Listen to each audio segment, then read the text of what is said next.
11 News.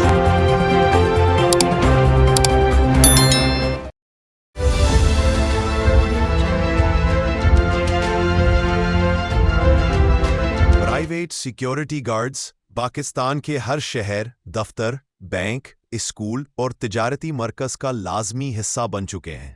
یہ وہ خاموش محافظ ہیں جو دوسروں کی حفاظت کے لیے دن رات چوکس رہتے ہیں، مگر ان کی اپنی زندگی اکثر مشکلات، تھکن اور قربانیوں سے بھری ہوتی ہے۔ سیکیورٹی گارڈز کا معمول صبح سویرے وردی پہن کر ڈیوٹی پر پہنچنے سے شروع ہوتا ہے۔ سخت موسم ہو یا تعطیل کا دن، ان کی موجودگی ہر جگہ لازم سمجھی جاتی ہے۔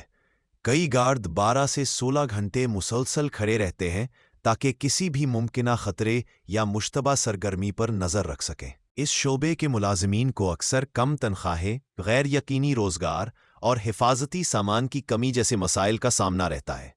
ماہرین کا کہنا ہے کہ اگر حکومت اور نجی ادارے سیکیورٹی عملے کی تربیت، صحت اور فلاح پر زیادہ توجہ دیں تو نہ صرف ان کی زندگی بہتر ہو سکتی ہے بلکہ ملک میں سیکیورٹی کے معیار میں بھی نمایاں بہتری آئے گی۔ سیکیورٹی اداروں کو گارڈز کے لیے کم از کم اجرت، بیمہ اور ٹریننگ کے معیار کو بہتر بنانا چاہیے۔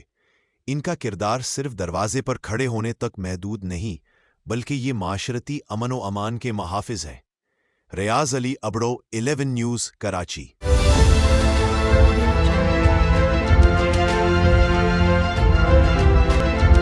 11 News.